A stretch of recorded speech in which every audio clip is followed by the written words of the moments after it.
રાજકોટમાં રીલ્સના ચક્કરમાં બાઇક પર સ્ટન્ટ કરવા ભારે પડી ગયા। ભક્તિનગર પોલીસ દ્વારા સ્ટન્ટ કરનારાઓને ઝડપી પાડવામાં આવ્યા।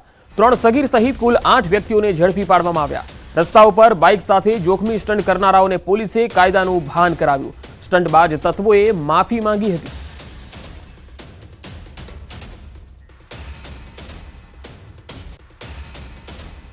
અમે રેલીમાં ગયેલા હતા। દેવપરા મેન રોડ ઉપર સ્ટન્ટ કરતા હતા। અમારો વિડીયો વાયરલ થયો હતો તો એ બાદ કાયદેસર અમારી કાર્યવાહી કરી છે ભક્તિનગર પોલીસ સ્ટેશને।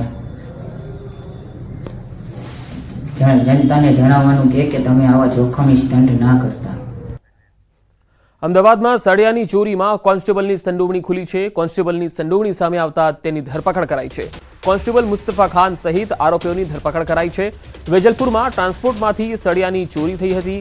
2.5 લાખના 4 ટન સળિયા વેચવા જતા પકડાયા હતા। ધરપકડ કરાયેલો કોન્સ્ટેબલ ઝોન 2 માં ફરજ બજાવે છે।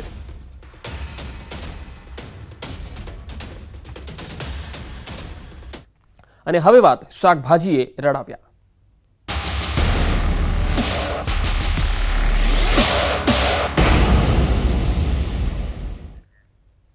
સાબરકાંઠામાં સૌથી વધુ શાકભાજીનું વાવેતર થાય છે। શિયાળામાં શાકભાજીની માંગ પણ સારી એવી રહેતી હોય છે, પણ હાલ હિંમતનગર માર્કેટમાં શાકભાજીમાં મંદીનો માહોલ છે। ખેડૂતો શાકભાજી લઈને માર્કેટયાર્ડમાં તો આવે છે, પણ મંદીને કારણે ખેડૂતોને બિયારણ દવાઓનો ખર્ચો તો ઠીક, શાકભાજી લઈને આવવાનો ખર્ચ પણ નીકળી શકતો નથી। હાલ માર્કેટમાં છેલ્લા 1 મહિનાથી મંદીનો માહોલ છે। કમૂરતા બાદ પણ માર્કેટમાં મંદીનો માહોલ છે। ટામેટા, કોબીજ અને ફુલાવરના ભાવ તળિયે ગયા છે। ખેડૂતોને બેવડી નુકસાની વેઠવાનો વારો આવ્યો છે। સાથે જ ગૃહિણીનું બજેટ પણ ખોરવાયું છે।